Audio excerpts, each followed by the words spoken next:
So hi there, everybody. Welcome to the Hard Truth Inside the Football Industry podcast with me, Philip Ideson, and with Darragh MacAnthony, chairman and co-owner of Peterborough United. And let's start. You've got, at least one of us has got some football to watch at the moment. So we'll start with that. You had a couple of good wins this week. Yeah, no, it was good. We played Portsmouth in the last 16 of the EFL trophy, which, you know, they've pretty much owned that trophy for a few years. So they rested a lot of players. We played full strength. We hammered them and it was 5-1. Could have been a lot more. So it was very good. Tough because our pitch has been under serious pressure since the water pipe burst. So magnificent job by the ground staff. We've had this tent on it and we've got a tent through the insurance for the next few months. And it's bringing it back to life because it was completely dead. But the problem is it's raining. The conditions are shit. So it's a heavy pitch. And we moved on then and played, who did we play on Saturday? MK Dons. Probably number one in League One for possession. They love to keep the football. They love the pass. They have an average, I think, 500-600 passes a game. Right. 60-70% possession. So when we played at their place, you know, before Christmas, they dominated the ball. It was horrible to watch. So in fairness to the gaffer, he came up with a great game plan. And we pretty much battered them 3-0. Mm-hmm. And, you know, bar a couple of long shots, our goalie really didn't have anything to do. We kept a clean sheet. We had the best chances of the game. We were ruthless, clinical. All those things I spoke about last week that we weren't at Lincoln.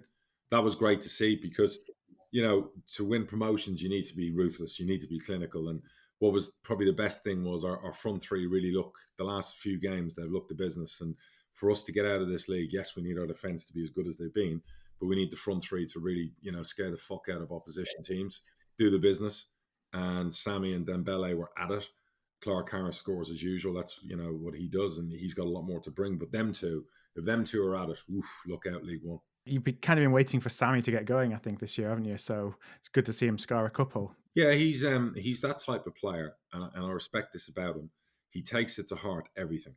He's a very bubbly character. He's very important in our dressing room. But when he's not doing the business goals-wise, he takes that like personally. Even if the team's winning, he looks unhappy. And something happened during the break, I think, mentally that clicked with him. And maybe he took the pressure off himself. I know he's got a good support system with his dad, his parents, his missus, and obviously his agent. And I think he's come back refreshed. And the Lincoln game, I said to the manager afterwards, he's about to go on an absolute rip-roar because he looked good. And he looked like that Sammy that was like doing what he did last year for it. So, I would, you know, what did I say about, you know, form? Form is temporary, class is permanent. And, that would describe him. He's one of the best players in League One, and he showed it on Saturday. And I would expect him now to, you know, touch wood, he stays fit, do the same over the next 25 games or 23, whatever there is games left. And I keep forgetting how many league games there are left. So, well, yeah, we were good, and it was always nice to beat the old enemy. You know, there's a lot of history between the two clubs, so that was another good one for us. You got a pretty tricky, well, I don't say tricky because I think that you want to beat everybody to achieve the goals that you want to achieve. But there's a couple of tough games coming up this week as well, I think, isn't there? They're all tough. I think we've got Charlton tomorrow night, another promotion rival and favourite to go up. We've got Ipswich on Saturday, massive club in our league. The games don't become any easier. We've got Shrewsbury not long after, and they look like a promotion side since their manager's gone in. And shout out to him. I think he's been very unwell with COVID, so he's through the worst of it now. But they've been magnificent since he went in. So, do you know what? If you look at the table, we've lost to two of the bottom four. We've beaten two of the top three. So, you know, it doesn't matter. If you're not on it in League One, you're going to get beaten by anybody. Do you know what I mean? And if you want to win promotion, if we have to play Hull and Lincoln and all these teams in a row, we've got to play them in a row. We've got to win. We've got to do the business. You don't win promotions by being lucky. You win promotions by beating everything that's in front of you as best you can.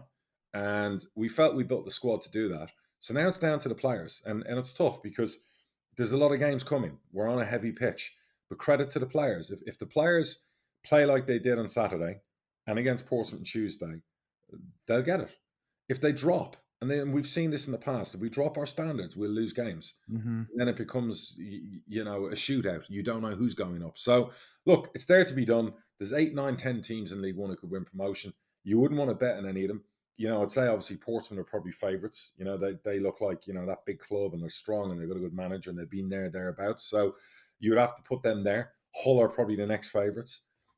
Lincoln, even though they've had a lead and everything else, they would probably agree and say Hull and Portsmouth are favourites. So it's a brilliant league. You know, and as last week, Accrington and Stanley were getting all the plaudits and tipped for promotion. You know, they lose a game and maybe people have gone quiet on them, but they're still a dangerous team. I even said to the manager the other day, right down to the Crew. Crew's a dangerous team. even though they could lose a couple of important players. So, you know, Charlton, you would expect definitely to be in a shake-up. And last time they were in this league, they won promotion. Mm-hmm. So if we're not at it tomorrow night, we'll have a problem. So luckily, we're one of the best teams in the country at home, and we want to continue that, and we have to keep on that. You know, win your home games, get your point away from home. That's a promotion thing. That's the strategy. So long may that continue, and that's what we need to do. Is there any magic behind the home form? Because I saw some crazy stat that you were basically far and away the form team at home over the calendar year of 2020. I think it's continuing into 2021. Are you doing anything different? Is it just that things are clicking? I think we've won 20 out of the last 25 games at home, which is probably up there at Liverpool at Anfield. Unfortunately, yes, we surrendered our unbeaten run to Blackpool when we were going through our shit run. I think there's a real pride amongst the players. When the gaffer came back, I'd said to him, the big thing was we were shit at home. We've been really poor at home for 2 years, and it cost us the playoffs. So there was a big emphasis on, look, we have to play our style, our way, impose our style on people. That we want to score shitloads of goals when people come to our place. And the players mentally know that this is our manner. That's why when the vote came in and ended last season, we had 6 of our final 9 games were at home. We were the best home team in the league, and that was a bigger gutter. Because you're trying to put yourself in a position where you have these home games coming up. And if you look at the table at the moment, I think 5 of the top 8 or top 9 we've played away. So we have to play them at home. And, you know, you look at things like that. We have 2 home games owed at the moment. If you look at the way the league's shaping up. So we have to play those 2 home games, and that brings us level with everyone else then, with the home games they've played. So, you know, you win those, you could be anywhere in the league. You know, again, I'm not fussed about the league at the moment. The league takes shape, you know, March, that's when it matters. But look, if we can keep doing that at home, and the biggest gutter is our fans aren't there to see this, because that's what fans want. They want your home ground to be that manor, that place that people don't like coming to. So I have to ask, any updates on Dembele and his transfer request, any interest, any movement there? Look, you know, we've spoken to him, his family, his agents. We've been fair with him. He's obviously been fair with us. We know he wants to play higher. My mission will be to get him and move and play higher. I think he understands that might not happen in January. There's no money around. Like Ivan last year, he'll probably wait till the summer. And if he's firing on all cylinders like he's been in the last 2 games, he was sensational against Portsmouth. He was sensational on Saturday with 2 assists. And people go, well, you know, is he a striker with those statistics? You know, this kid's he's playing as a second striker. He's not an out-and-out striker. And what he brings to the team, you saw on Saturday, he terrorised MK when he had the ball. He set up 2 of Sammy's goals. He did the same against Portsmouth. If he does that for the next 4 months, that boy will be getting 20, 30 grand a week next summer in a multi-time move. So he needs to keep his head on. He's shown it the last 2 games. We need to see that maturity in him. We're seeing it now. I think he's ready to go on that run and cement himself as the best player in League One, which I think he can do. So his teammates are behind him. And I think as long as that attitude's there in every game, the application, the sky's the limit for that kid. He can play as he wants. The last thing I just want to ask you about Peterborough right now is a member of your staff moved on this week, one of your personal scouts, Ben Davey. And I know you just wanted to kind of speak a little bit about your experience with Ben and what he's moved on to. Look, I've always said I'm a good talent spotter. And, you know, that's what I do, and that's what we do as a club. And obviously I have a couple of young scouts that work for me, and they come and go. That's the way it works. They work for me personally, and I pay them. And Ben approached me a year ago or whatever. He was a Bournemouth fan, and he used to send me emails and, you know, about players and stuff like that. And I thought I'd give the kid a go. He was kind of down on his luck. He was having a hard time personally. So I interacted with him at Zoom calls, trained him. He became one of my scouts. And fair play to the kid. He's going to get himself a job, and he's head of recruitment at Woking.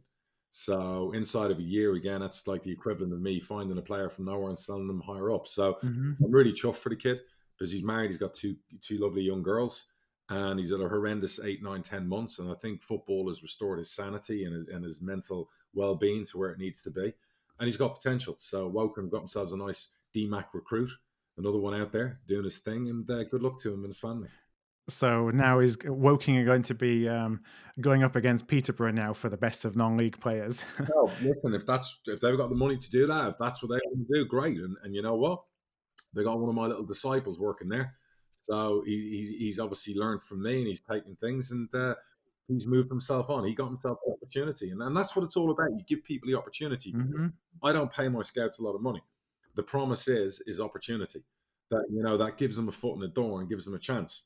And this kid would travel 12 hours a day, and for peanuts. And at the end of all of that, he's ended up with a job, and Wokin's a great top non-league club, so with potential. So he's got himself in a really, really good position, and God bless him. It's actually a good point to bring out from a non-footballing perspective, but we get questions a lot to the show from folks who are maybe younger in their career, or they're just about to start in their career, they're at university. You know, it's so easy when you get those opportunities of the first jobs to go and find the best paying job that you can get.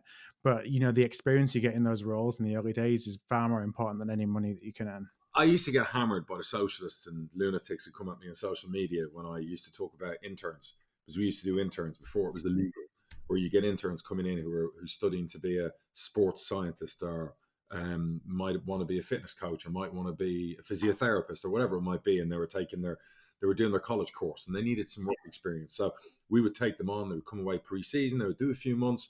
They'd get lunch money and petrol money, but we didn't have money to pay. So you would have them doing interning. And we've had multiple of those people go on and work for like some big sports institutions and have thanked me afterwards for it's invaluable experience. And when I worked in real estate, I spent a year working for free and working in a bar and nightclub at nighttime to supplement me learning about real estate. And look where that led to. I didn't bitch and fucking moan. And when I talked about this, people came at me. I mean, you know, people calling me a middle-aged old man, fucking what's wrong with capitalism, and the usual fucking, you know, idiots who want everything for free. And if you're ambitious enough and you want a chance, sometimes you're going to have to do that without getting paid. As horrible as it sounds, to get that experience, you might have to take two jobs. I did it. Other people have done it, and it's worked for them. This kid who came in and scouted for me was earning peanuts. And now he's probably earning a very, very good wage, and he's in a prominent position in one of the biggest clubs in the non-league. And what a great start for his career. Again, what a great start and what great look in your CV. So you can bitch and moan out there all you want about being taken advantage of and not paid an hourly rate and all of that fucking shit. Or you can get your head out of your arse and see the real world and know an opportunity is priceless, no matter what the opportunity might be. And the beauty about all of this is you have a choice. You have a choice to either do it or don't do it, or shut the fuck up. And that's the hard truth. Yeah, and here in the States, it's far more prevalent than in the UK. It's something you do without even thinking about it. Of course it is. Absolutely. Now, we didn't have a game at City, so it's going to be now 26 days between games for our last one. You've been busy in the market. Yeah, we've signed 5 so far. We've got rid of, it probably sounds harsh, but some dead wood that I think that we're happy to get rid of. Name the dead wood. Phil, be brave. All right. Well, the dead wood for us was Guthrie, who is a striker who we got from Stevenage, who's just gone to Port Vale. So now you can be sure that he's going to score against us whenever we play them again, because that's just usually what happens. And Ben Richards Everton was another one, who's a centre half. Just didn't fit. I mean, he's playing a system that he's just not built for, and he's gone to Barnet. Tell us about the signing. I'd love to, and now you put me on the spot, and I didn't because I've only heard of one of the 5 so far. That doesn't mean that the 4 are not good signings. The one that I have heard of is Niall Canavan, who was at Plymouth, centre half at Plymouth, who's actually a Bradford lad. There was somebody else, Matty Folds, I think his name was, that was where was he back in the day? Bury. I think he was in our academy. He ended up going to Bury. Everton bought him. He was in the under-23s for Everton for a couple of years. Got released in the summer and ended up going to Como in Italy. Wow. On a 2-year deal. Wow. And I guess a few weeks into that, decided to come home. And so I have no idea how good or otherwise he is. I guess time's going to tell. Same with the rest of them. It'd be nice to play a game of football so we could actually see how good or otherwise they are. How's your pitch then? I think it's okay. I mean, we have a lot of problems with our pitch because the topography of Valley Parade is basically it's built into a hill, and so we've always had drainage issues. Yeah. And we spent some money to upgrade the drainage, but I think by upgrading it, we took it into the 80s from the 20s. Yikes. So it's still not great drainage there. So we always struggle, and you've probably seen it. If you've come late season to Valley Parade, it's last few years it's not been good. Sandy. Yeah, and I think it's been doing relatively well this season, all things considered. We had the pitch cleared because it snowed last week. We got the okay from the ref to play on Saturday from a pitch inspection, but then he was concerned that some of the streets were slippy around the ground. And so because of the obviously influx of people coming to a behind closed door game, decided that they would call it off because the surrounding area was dangerous. All right, okay. Well, look, obviously we'll find out how you're looking now against Cambridge. It's always interesting when you sign so many new players. till you got into a dressing room that's just coming off a really, really good run of games. I'm not a big fan of signing lots of players in January. I can think it'd be dangerous. There's never an in between middle ground on it. It's either brilliant or it's a fucking disaster. Yeah. I've gone down the disaster route before. We've signed too many players. Do you know what I mean? So it's derailed the season because no one knows who the fuck anyone is on the training ground. And that can cause its own issues. So I'll be interested to see you're playing our old rivals, Cambridge United, to see the result of that game. Go Bradford! Yeah, they've gone top, I think, while we've started sinking down the league with no games played. So we're back to being, I think, 3 points off the relegation zone, but still a couple of wins from mid-table with games in hand. So yeah, it's going to be interesting. But yeah, just hoping for a game, and then one of the things that's you mentioned about not being a fan of signing a lot of players in January. Does position mean anything? Like in terms, so when I look at our signings, I think we're signing players where we've got gaps. So we're signing players so that we can have options in terms of formation. Because I think that's one of the challenges we had when we had our bad run is we just had a set number of players. We didn't have many of them. We could only play one formation and it wasn't working. So it's not necessarily they're coming in for competition from here's another left back. Now we've got 3 left backs, but here's a winger because we didn't even have one. And those are the kind of signings we've been getting in. I get it. You're hitting areas that you're basically lacking in, so you need the help. So I understand. Look, 4 signings, 5 signings, that's not masses. If you get to 7, 8, 9, that's a problem. I have no problem with 4 or 5. If they're the right ones, if they're players you think will come into a dressing room and do well. I used to like the old window where you had an emergency loan window when the window closed. And I think it was up to November, you could still sign players. So when we were in the championship, we weren't doing well at the time. We did a couple of signings in that November. And that helped, you know what I mean? Because there's a bit more bedding in period.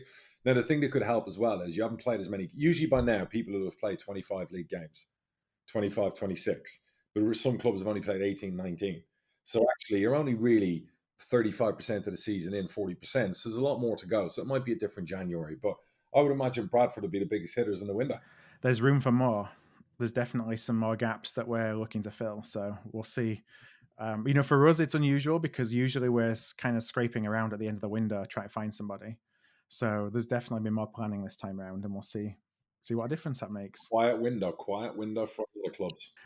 So we had, there was Liverpool Man United yesterday, where I think some karma over here in the States was that NBC decided they're going to put it on their subscription channel online. I have it. So nobody watched it here. No. I've obviously been lucky that every time a new rights deal, Fox had it originally, so I got the Fox app. Then on the NBC, I saw what they were doing. We used to get all the games on a Saturday, Sunday. They then put it on Peacock. So I've subscribed to that. So I've seen the games. You didn't miss much. Liverpool, I'd be very concerned as a Liverpool fan that the world champions and league champions are midway through January playing with 2 central midfielders at the back. It doesn't send a good message out for ownership. I'm not trying to be critical of the ownership, but if you can't go out and get a £30 million centre half when you're the world champions and you're league champions, that could be an issue. I'll tell you right now, if Liverpool missed the Champions League and the 50, 60 million that goes with it, because they didn't go out and make that one signing they might have needed, it's going to backfire on them. And looking at them at the moment is what I worried about early on when I said about injuries and fatigue and squad fatigue. And, they haven't got Jota, so the front 3 basically are undroppable. And the front 3 are a pile of shite at the moment. I mean, the front 3 they don't look like they score in a brothel. Never mind about the back because they got a clean sheet against a good United attack. But if United wanted to win that game yesterday, it was there for the taking. Yeah. Liverpool couldn't hit a barn door at the moment. I said it a few months ago, Man City will win this league by 10 points. I stand by that. I see nothing in the Liverpool squad that will change. They're going to start playing Champions League games again soon, so they're going to be really spread thin. Mm-hmm. But so I am concerned about Liverpool. And but look, it's a test for Klopp. They've been hard at it for 3 years. Maybe it's run its course. Maybe it needs a refresher. The front 3 are getting to near 30. And this is where sometimes you have to always look to, sell and move on. If they bounce back from this and they challenge City and they run them down tight, great. I don't see it at the moment. Maybe I'm just being that negative football fan that you turn into when you watch what I saw yesterday. But they never look like scoring. I mean, I watched them against Southampton, against Newcastle, against West Brom, against United yesterday. Those 4 goalkeepers in those games, probably not more than 7, 8 saves in the 4 games. That's not good from champions. No, and those gaps, it's not like there are any surprises. that they knew they need to fill those gaps from January 1st. It's a concern because you're losing Fabinho and if Fabinho and Henderson were in our midfield, I wonder if we would get scoring goals again. If we'd have that edge. And like I said to you, you're one of the biggest clubs in the world, and you're halfway through a transfer window that you knew 2 months ago you were having problems. You got no fit centre half. You're playing with 2 central midfielders in the top of the table clash, and you're midway through January, and you haven't got a centre back in the building yet. I'm amazed nobody in the media has written an article about that, because that is a pretty damning reflection of what's going on in football finances. Well, it's a pretty weak link that I'm going to take from Manchester United to Wayne Rooney.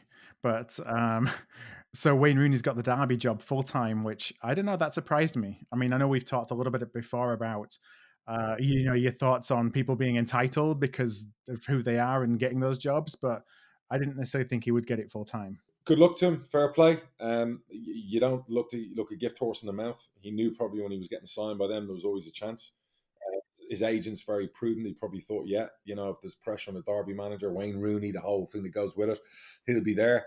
They've had problems. Derby, obviously, coming out, didn't pay their wages. The takeover is kind of like, is it happening? Is it not happening? He's done all right for a couple of months caretaker-wise. I still think, again, he's lucky to get that job.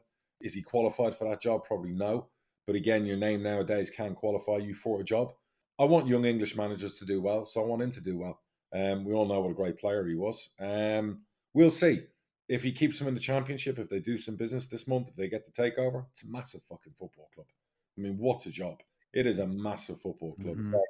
So, watch this space. It'll be interesting in the weeks and days to come.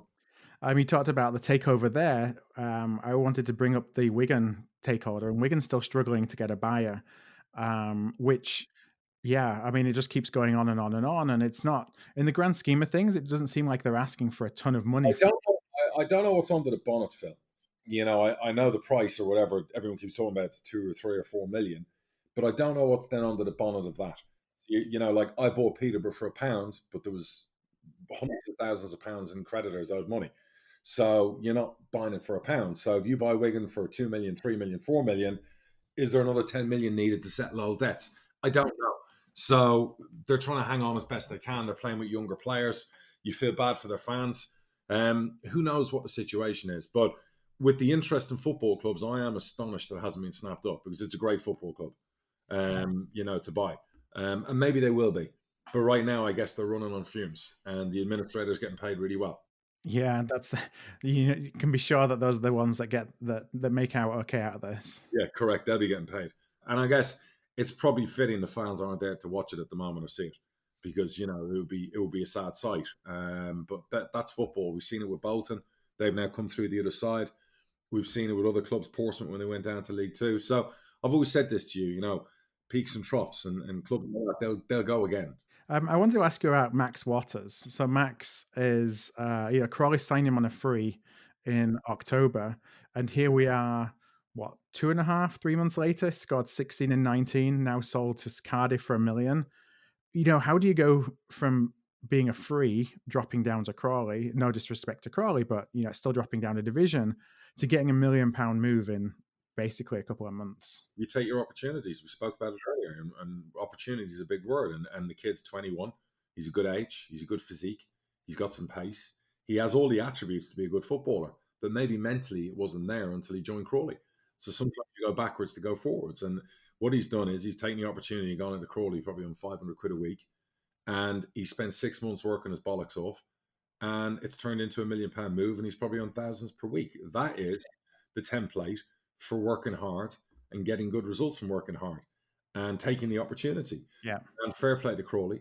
Any lower league club in League Two getting £1 million right now, it's a godsend. So I love that. We bid for Max. Obviously, no one really knows about that, but we were kind of the other club at the table. But when I knew it was Kenny Jackett's son was representing him, I knew there was no chance he was ever coming to us, no matter what. So, and that's not a dig, obviously, at the agent, but the minute there was kind of like that inkling, I was like, yeah, no. So, that's going to be... And if he was set on the Championship, he got a Championship move. Yeah, look, his dad, very close with my manager, because Darragh recruited him at Doncaster. So we had a fighting chance, but really the figures, the finances involved, everything else, we didn't have a fighting chance in the end. When a Championship club makes the call, 99% of the time the player will skip League One and go straight to the champ. Now, personally, I'm not sure it was the right thing for him to do. I think, the Ivan Toney route of and a lot of the other players we've had, they come to us, they do the business, then they go up a step. Sometimes it can be a couple of steps just too far straight away. Hope I'm wrong. He's got some great attributes. I like him as a player. And again, lower league success story. You love to see it.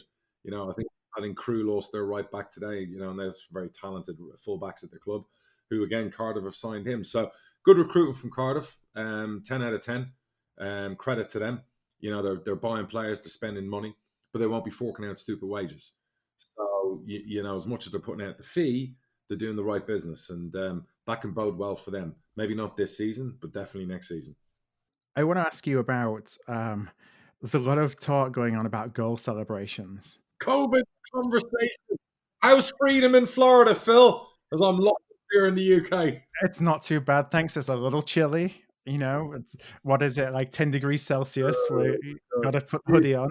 You've got a haircut. My wife was out for dinner last night with the kids. Everyone's living their fucking life. And meanwhile, in the UK, yeah. Inauguration day, the day that this is published, so we're all waiting for that as well. Not everybody, but we'll be having our inauguration day party on Wednesday, I imagine. Is that happening this week? Yeah, it's on Wednesday. Well, it'll be the day that the pod is published. I had no idea. Anyway, let's not talk about Joe Biden. Yeah, let's talk about the goal celebration issue fiasco. I was nearly going to post on Twitter, but I've come to this train of thought about COVID. There's had a few people tweet me, articles about, you're a COVID idiot and you're a COVID cynic and everything else. I think there are three camps for how people feel about COVID. There is your COVID idiots who think it's a conspiracy, it doesn't exist, and people aren't dying and hospitals aren't full and blah, blah, blah. They are fucking idiots. Let's get that straight, yeah? There are people dying. There are even younger people in their 30s and 40s in the ICUs and in the hospitals, but we all know the data on that. So we know it's real. And then there are the people who want to shame people about wearing masks, want to stay behind their couch, don't want to leave their house, agree with lockdowns, think the only way of getting rid of COVID is basically staying in your house for the next 3 years while our children's education is destroyed, while we lose all our businesses and we lose our homes. Most of these people don't have what I call skin in the game. Then there are people like me who have skin in the game. And when I say skin in the game, I own businesses, I own homes, I have children, I have a young family, I have a life. I understand data statistics. I understand risk analysis. I've analyzed the risk and I've made the decision that I will live as normal as I can. And if I get COVID, touch wood, God bless, whatever, I'll deal with that or I won't deal with that. But I want my children in school and I want my family to live as normally as possible. And I don't want to lose my business and I don't want to lose my employees. And I can do all that while being respectful and wearing a mask like I've done for 10 months and keeping my distance from anyone I know over the age of 65. So there's your three camps, in my opinion. I'm not sure where you fall in that. But some of my friends who I don't really have any time for anymore or talk to are very much in the COVID hide behind couch camp and shame everyone else, and I think we're definitely in the middle camp. Snitch on their neighbors, don't want to see people in restaurants and bars, want to criticize everything about your stance on it and make you feel like you're an asshole and they're not, and they're doing everything right. So, good luck to you. You want to wear a mask in the shower and when you shag your missus, that's your own prerogative. I won't judge you on that. Don't judge me when I take my mask off when I bang my missus or take a shower. Okay. I'm not harming anyone with what I do. And I'm certainly not trying to take this virus lightly, and I'm not trying to put people's life in danger. I've taken over now 40 odd COVID tests in 10 months. So I do things responsibly all the time. And if everyone else maybe did the same, maybe we'd be a lot better down the line. But the vaccines are here, so that's the good news. So let's get the goal celebrations. So I'm seeing all of it, 10 days ago, it was like circuit break, media narrative, stop the season. Then we moved on from that to tighter, stricter guidelines for the players.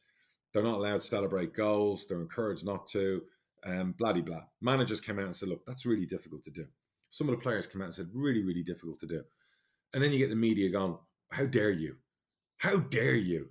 I mean, there are people losing their lives. There are people in hospital. The NHS is under pressure. How dare you? Hang on a second. You've wanted football back to entertain people at home. Yeah? You got the players who are like basically mice in a laboratory who are told where to eat, how to live, how to get changed, travel, how to work. They are tested within an inch of their lives 2-3 times a week. They've got all these protocols they follow. And the one thing they can do for 90 minutes is go out without a mask, play out in the open, fresh air, knowing the high percentage chance is no one else on the pitch has it because of the testing protocols in place. And now you want to basically stop them celebrating from what they're being told to do. It's fucking ridiculous. And before people go, yeah, but I haven't hugged my parents for a year, or I know someone who has seen hospitals. I haven't hugged my dad for 10 months. But it doesn't mean I don't want to see players and footballers celebrate and enjoy themselves, because I'd like to be them. And everyone feels the same. So to shame them, to have a go at them, what do you want to do next? Take corners and set pieces away so they don't crowd each other. These players are tested 3 times a week. These players are in dressing rooms together. These players are there outside every day training and working and go home in bubbles and lockdowns like the rest of us. They're not sitting around having parties with people over the age of 65. My own manager, who's very concerned about COVID himself, wears a mask 24/7, so he is not putting himself in any danger around the players. And he agrees with me, you don't take away the celebratory rights of these footballers. So can we stop all the virtue signaling? Can we stop all the criticism? Can we stop all the fucking headlines? Can we stop taking every ounce of enjoyment out of what's left that we have? Because many of us out there don't have businesses left, don't have any money left. All we've got is to watch football. And now you want us to watch a bunch of fucking robots running around the pitch. Enough already. And don't give me the, it sends the wrong message. Fuck off. For a year in, everyone knows the message. Everyone knows the risks. Everyone knows what COVID does. We don't need footballers being the beacon and shining light, for how you should live with COVID. It's not fair. It's not right. That's the hard truth. Fuck off with your narrative and give the footballers a break. And before you say it, yes, a few of them have broken the rules. A few of them have done things they shouldn't have, like millions of other people have done, Phil. This place is like a nanny state. Mm-hmm. Police ticketing people, stopping people walking in the woods.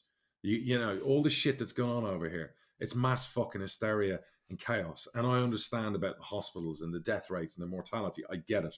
But by Jesus, what has happened to everyone here in the UK? Do you know what I mean? And there's never any sign of good news. There's no, we're locking you up, but here's the great news. Come this day, we're going to get you out and we're going to do it this way. And the vaccines are working and blah, blah, blah. It's just always shit. Said to my wife, you've no idea how lucky you are to be in Florida. You've no idea to be under a governor who knows how to operate with COVID. Do you know what I mean? And not take away our freedoms, not take away what we've got left to smile about. 2021 in the UK feels worse than 2020 in the UK. We're 10 months down the line, and all it is mutated virus strains, close airports, isolate people in hotels when they come into the UK now, stop footballers celebrating goals, bang, bang, bang, bang, bang, and so on. 10 months later, when we're meant to be in the period of mass vaccinations, solve it, fix it, back to normal. It feels like the opposite over here. So if you don't agree with what I'm saying, that's fine. You're allowed. Well, you used to be allowed before censorship became a thing in the last 2 weeks. You're allowed to have an opinion that differs from mine. I won't judge you for it. Don't judge me for it. If you judge me for it, go fuck yourself. That's the hard truth. Well, it's a contact sport at the end of the day. And what I don't understand is you talked about all the precautions. Like everyone's going through all these precautions and creating this bubble. So there is as much normality as possible. Yep. That's the purpose for doing it. And so you can't judge people that are living their lives in this bubble who are getting tested 3 times a week. Correct. By the rules of if they're on the high street. I'll give you a rundown of how I go to a game. So I drive to Peterborough with my driver, and we get to the club, we temperature check. We then go upstairs to my office. We do instant tests ourselves. We test and make sure we haven't got it. For me to see my manager, he won't come to my office. Fair enough. Originally, he wanted a Zoom call when I got there, and I was like, no, I'm not living like that. So we meet in the sponsors lounge. He's basically 100 yards away from me in his mask while I'm in the sponsors lounge, and we're talking from a distance. That's match day. I then go out to the game. I sit 3 seats away from Barry Fry. I have a mask on, a hat on. All you can see are my eyes. I watch the game for 90 minutes. I barely celebrate, bar maybe an elbow bump with someone. And then I go home. That's the protocols, and I'm doing the protocols. I'm doing what's meant to be right. And you can't criticize me for that. That's what I'm allowed to do because it's elite sports. That's what I'm dealing with. I would love to hug and celebrate with everyone else. I'd love to run down to the pitch. I'd love to high-five my players, but I choose not to. Now, I'm not going to stop them enjoying a celebration. And I think it's ridiculous to do it. For 12 months or 10 months or whatever, we've had this COVID and you haven't asked up till now. So what's the difference now? And we're all living vicariously through them. You want to see them celebrate because, we've got no other joy except now we're watching it on these, on the internet. You're not there in person. So you need to at least be able to live through their joy in some way. Show me a study because I'm all about data. Show me a study where footballers are massively infecting older people who've ended up going to hospital. Show me the statistics. Because as far as I'm concerned, they've been some of the most responsible people in society the last year, bar a few, who've gone to work, done their job as best they can, diligently as they can, and provided us all with entertainment. So we should be praising footballers as opposed to criticising them and always trying to throw them under the bus. And I'm just so fed up with it. And I'm fed up with the media. You need to find something else to fucking write about or talk about. All right. Well, on that note, we'll head into a break. I do want to just mention that we had the part one of really going through the finances of a football club. We did that over Christmas. We intended to do part two right after, and we just had so much to talk about since then that every week I come with the questions just in case we have a slow week. We've had tons to talk about, so we are going to get there for anyone who's waiting for us to talk about that kind of second part inside look into football. But for now, what we're going to do is we're going to go into a quick break, and then we're going to come back with a bunch of listener questions. Hi everybody, welcome back to the pod. We're about to get into some listener questions, and we have a ton of listener questions that we got in this week. But behind the scenes, Darragh and I have been working feverishly on this on the Hard Truth business this week. So you got any updates that you would like to share? Yeah, great subscription feedback so far. We put out a few teasers and we've had over now, I think 850 people have submitted. The submission doesn't mean you're going to subscribe straight away because it's going to be a course subscription base to do this business pod. But based off of that, I would say we'll definitely hit 1,000 people when we do launch it. So just to give you an idea, if you have emailed in, we've got your details. Once we launch it in the next 2 weeks, we'll come back to you with all the technical side of things, how you're going to have access to it. It's going to be once a week. You won't get access unless you're signed up and paying for it. You're going to get information on what you get, the services you get with it. Yes, you're going to get a weekly business pod on life and business and everything else, whether you own a business, whether you work for a company, whether it's just about fulfilling your life, whether you want to improve your life. It's going to be stories about how my success evolved and what happened over the years, setbacks, successes, failures, celebrations, all those things are going to get covered. And if you're interested, go to hardtruthbusiness.com, hit your details when you get there, and then you're on record and we will contact you with all some of the interesting stuff we're doing. So keep posted on this. Also share it with other people as well that might be in the same boat. It's not going to cost a lot of money. It's going to be like 15 quid a month or whatever else. With that, you're going to get your weekly business pod, but you're also going to get a Zoom call every month. You're going to get access to my brains and your brains, Phil, because you're successful in your own right as well. So it's going to be interesting in the next few months as we launch it. And hopefully the first one we're going to do is going to be the first week of February. All right, we'll keep watching and we'll keep you informed. Hardtruthbusiness.com. Go to it now. So let's go to the first question that we received, which is from Jack Walker. And Jack asked, why is there a need for so many stewards at the ground when the games are being played behind closed doors? I asked the same question the other night on Tuesday. There were loads of them up there, and I was told it was to help put the tent back up afterwards. It's for the pitch at the moment. So it's actually extra hands on deck to do that because, trust me, at the moment with no income, we don't want to be paying out costs we shouldn't need. And obviously with the COVID protocol for directors, scouts, people who can go to the games, there's still staff you need on reception and around the actual game itself. All right. So there's still a skeleton crew that needs to come in regardless of the pitch, but that's what's leading you to need more folks to take care of it. The groundsman on Tuesday night slept under that tent on the pitch. That's how dedicated he was to make sure it's still going. So we owe the staff, the ground staff, big time by the end of the season. And that won't be forgotten. So I've got a couple of questions from Alan Sweeney around sub-goalkeepers. Mm-hmm. So Alan asks, what's your view on players who have spent or even made a career being a number 2 or even worse, a number 3, from a goalkeeper perspective? He looks at the likes of Richard Wright as an example, Scott Carlson, others. There's a career to be made doing that. Well, you have to look at things in context. There's 11 positions in a football team. A goalie can only play goalie. We've had, midfielders play centre back and right wing back and strikers filling in midfield. So as a goalkeeper, really, there's only one spot. So you have to look at that in isolation as well. And I have respect for anyone who's a professional.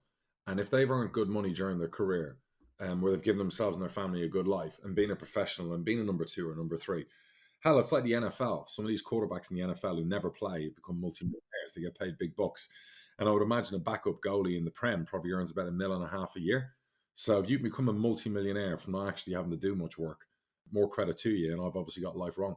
So I've got no criticism whatsoever. It's a thankless task being a goalkeeper. And it really is, 1 out of 11. So when you think about it like that, you'll see why. And nowadays, more and more goalkeepers are going to be younger because you don't want your backup costing too much money on the salary cap. So, like, our backup goalie be on 400 quid a week. Mm-hmm. Obviously, most of your money would go into the first team number 1. And I would imagine it's the same at a lot of football clubs. We're lucky that our third goalkeeper is a youth goalkeeper who's very good and got a lot of potential. So, again, there's a bit of depth we've got at the club. Yeah, I think that probably what goes unseen as well is the work that a lot of players who are in that position actually do behind the scenes, and it's like they're the support system for the number 1, essentially.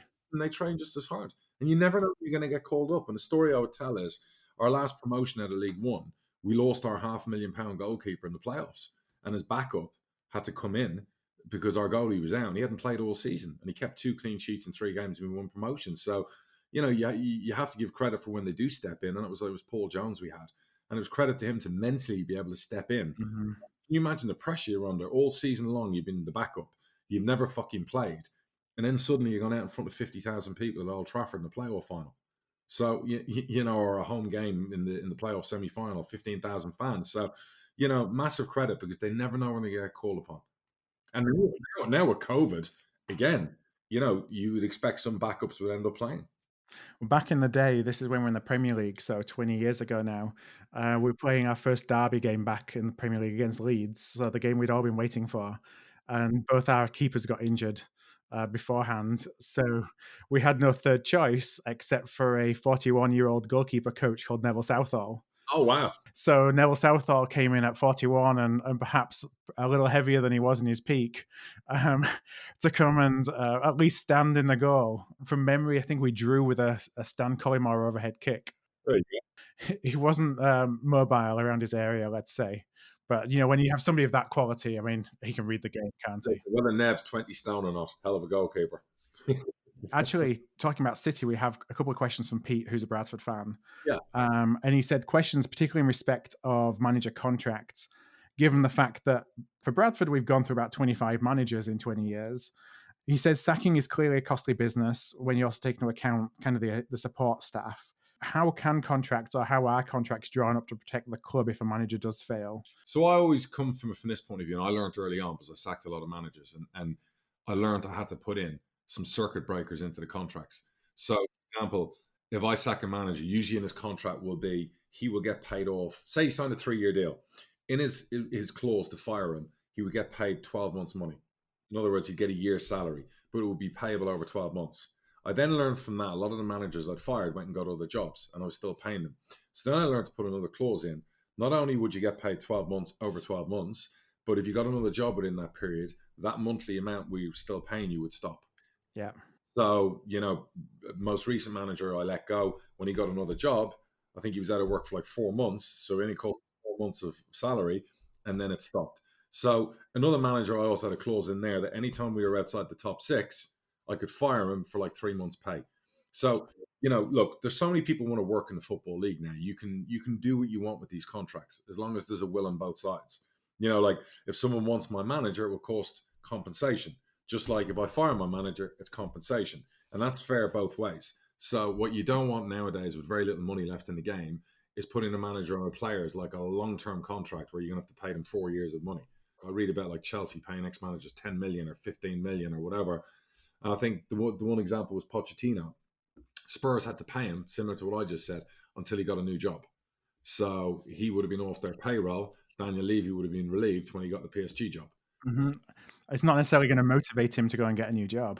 Well, no, but at least, you know what? Both ways you're looking after the person who's been sacked. And then obviously if they do get work, they're kind of paying you back in that you don't have to pay them anymore. And I think that's a fair compromise. Mm-hmm. Yeah, it was interesting what you said about, having, because Pete asks about any specific terms to allow sackings without compensation based on poor performance, for example, or a league positioning. And you talked about, if you are below outside the playoffs, then perhaps it's a different payoff. We did that, yeah. There was like, anytime you're outside the top six, it was a lot less to fire a manager. Because obviously I'm an ambitious person and I tell a manager, I want to be top six. I'm going to give you the budget. I'm going to give you the player support. But if you're outside that top six, I can pay you, a lot fucking less if I had to sack you. So, I would say now more and more in League Two, it's probably 1 month severance. That's it. Mm-hmm. Managers are probably almost month to month. It used to blow my mind when I read about like Sol Campbell, what he was, Macclesfield owed him and what he was getting paid. And I was like, what were clubs like that size doing, paying former players who've never managed before, like 100 odd grand or 150? The average salary for me in League Two for a manager probably would be 75 to 90 grand a year. Not as much as you think. Goes into six figures when you're in League One. And then if you're going out and getting a top manager, you might end up paying them a little bit more. But the idea that a League One or League Two club would be paying a manager like $250,000 a year or 300 grand a year is fucking lunacy. Yeah, and that's not a lot of money in the grand scheme of things when you think even, you have a career in business and, it's you don't going that high up the ladder in a business job for your entire life, to get that kind of level of salary. One manager, we put incentives in there. If he does well, he gets paid more. There's bonuses in there. If we got on the TV in the FA Cup, I used to have like a 20 grand bonus in there for a manager. We got 100 grand TV money. And there are all those little incentives. Every time you do well, you make more money. You get a hell of a pay bump when you go to the championship. So you want to do it's not like American sports where some of these managers get paid millions. Do you know what I mean? And whatever else. So I hear in the championship some managers run 500-600 grand a year, and it blows my fucking mind. Mm-hmm. That doesn't equate to the TV money you're getting. It's different when you're in the Premier League and you're getting 200 million a year. So Sean Dyche, I mean, you talk about a manager and money and wages and everything else. Well, he's so important to Burnley that he probably should be one of the highest paid managers in the Premier League, because their whole survival in the Premier League and the finances that come with it are on him. Because there's no doubt he is that difference maker. I guarantee you, if they had a different manager, they get relegated. Mm-hmm. You only have to look at the West Broms of the world.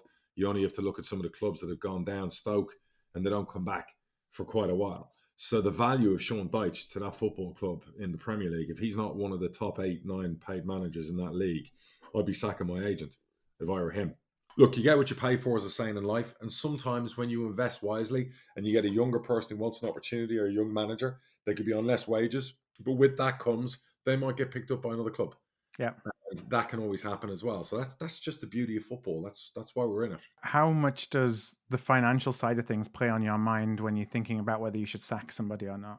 Yeah, it can play in your mind. Of course it can, particularly if cash flow is not great. But that's why it's best. Look, there's two things when you sack a manager. One is the payoff, and that's where I've protected us as a club. We don't have that issue with, the way we do it. So it's not a big cash flow killer. The second problem is new manager, new players, to this, to that, whatever. So there's just such a dramatic effect on a football club. And yes, in the short term, you're going to get some good results, because that's just normal. I've said this about footballers. They can drive me fucking mad. But you fire a manager, you bring a new one in or whatever, you get 2 or 3 wins in the spin. But it's like a Band-Aid on a longer term problem. The big issue is a new manager comes in, different mindset, different thoughts. If they're not on your philosophy wavelength, they're going to want to sign their own players. They're going to spend money. You're going to see it at Bradford in the summer. If they bring a new management team in, 90% of your players are, I think, out of contract in the summer. So it will be a completely new squad, completely new manager. You're going to have relocation payments, agents payments. That is a whole set of costs in itself. Just relocation alone is anywhere from 4 to 8 grand you've got to pay per signing. Mm-hmm. Do you know what I mean? So forget about a signing on fee or whatever. Those, you sign 10 players, that's 80 grand. So in your mind is, I'm going to sack this manager. That is then, and I'm just making a number up, that's going to be the cost of me doing that is going to be $500,000 or $1 million or 250 or whatever the number is, because of all these extra things I know is going to happen because I make this decision. Yeah, absolutely. So you got to be sure, after doing this for 15 years, you got to be nailed on. You got to look in your manager's eyes and smell, are they up to the task? Is this the right decision? Can they turn it around? You know what I mean? Can they take you any further? Have they still got the fire burning inside? Do you know what I mean? So we're pretty fortunate at the moment, at the club, that we have a manager who he's experienced. He knows the club inside out. He's a credit to his profession. He's tactically very good. He's won promotions before. And sometimes our fans will moan, well, we finished 7th again and we did whatever else. But you know what? Our manager gets us and we get him. Yeah. And that sometimes is more important than any league position. Now, I have a question from Ellis, and this is actually, it's interesting given the conversation we had earlier about your scout, Ben, who ended up going to Woking. So Ellis says he's a 22-year-old lad, currently in a 9 to 5 office job, passionate about football. He's actually played, I think, to 8th tier before realizing that that's probably not going to be, he's not going to make a career out of playing semi-pro. Is interested in scouting and the path of scouting. I think he's based in Europe, has an extreme borderline weird knowledge about football in Europe. So how do we kind of portray that into scouting? And I think the general question is like, what path should you think about taking? So what I'll do if I were Ellis is I would write reports on players and send them to different clubs. Try and get the ownership details of clubs, people who are on Twitter, reach out to them, send them emails, say, look, this is my work, my body of work. Here's 4 players in Germany, here's 2 players in France, here's 2 players in Scotland. I think this is why I think they'd fit. This is the profile of the player. I've watched games, I've watched footage, invest in some of the scouting software, back yourself. And maybe a club will reach out to you and say, look, do you want to do a bit of part-time scouting for us on a Tuesday night or on a Saturday? And if you can afford to do that, Alice, you're probably going to have to do it for free. Yeah. Or expense money and petrol money. And then once you get your foot in the door, you make the impression. And when you make the impression, you become not indispensable, but you make yourself so useful, the club go, oh, hang on a second, we're going to have to look after that person better. Do you know what I mean? So there's a will, there's a way. I would say the same for anyone looking to do coaching, do scouting, work within football. But unfortunately, there's going to be a lot of short-term pain for long-term gain. And that short-term pain is going to be financial. But looking at the economy in the UK and what's coming up the next 2 years, there's going to be a lot of short-term pain for fucking everyone. So, financially. Yeah, well, that's a great pathway, though. Just, kind of following the steps that you talked about there in how to get your name in the door. Now, one of the follow-up questions I have from that is you talked about get some scouting software, and it's, as an outsider, you look and you hear about the scouting tools that clubs use, and you think that only clubs can buy that. So as an individual, is there's software out there, and even the same software you can go and get individual licenses and things like that for that? Anyone can buy a license for Instat, can be a Y Scout for any of them, just to get their foot in the door.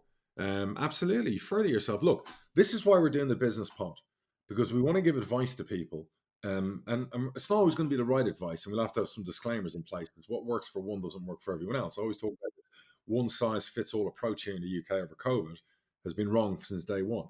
There is no one-size-fits-all. Do you know what I mean? So it's the same in giving advice. What I might say to one person might be the same I say to someone else. It depends on the person.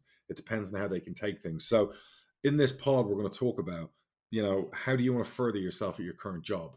Is it time to call it a day and move into a different industry? How do you get out of a shit business you own? How do you fold it? How do you bankrupt it and still walk away and be able to start another business? How do you expand a business that you've got and you think's doing really well? We're going to talk about how do you get promoted at work? We're going to talk about how do you seek out the right job for yourself? How do you get out of bed every day and improve? These are all the things we're going to talk about in that business pod. And that's why it's, I said invaluable to some people, because we're going to pluck off our own experience and the things that have happened to us. And also, as part of the pod is, if you have businesses and you want some investment, well, guess what? You got one of the best investors in the business on that pod who basically will listen to you once a month on Zoom. And if I like what I hear, I might invest. Yeah. So, we can have our own little Dragon's Den going on. So my advice there to Alice, anyone else, is look, any opportunity you can get, do the hard yards and do the hard graft and dig in and try and take it. I've already had one kid who'd done it in the last 8-9 months, and now he's recruitment officer at a non-league football club. Well, I have one last question before we wrap up today, and the question is from Henry, who is actually our producer here at the show. Gets to listen to everything in advance of everybody else, and he listened. He listened to the show last week where you were talking about, through lockdown, you've been spending time playing a lot of Football Manager. Yeah. And so he asked, have you ever been Peterborough manager, and have you ever been sacked by yourself? Yes and yes. In short answer. I tend to now play the 2001 version that I managed to find an illegal download, and then I used CodeKeeper or Code Weavers to format it so I can play it on my Mac. So 2000 season, 2001 was my favorite Football Manager season. Yeah, the old Championship Manager. Yeah, where you had like the Belarusian striker Shigalko or whatever his name was scoring all the goals. So I'm now into my 150th season on that game. I've been playing that for years, and I've gone through it. But I have played the newer version with me there as Peterborough chairman and owner. So I've had my son play it as well. and then send me pictures and family members and stuff. So I'm not sure I should be getting licensing right from using my name in that thing. No, you get the old No. check. But yeah, I am a prolific championship manager. When I'm on long flights, I tend to play it a lot.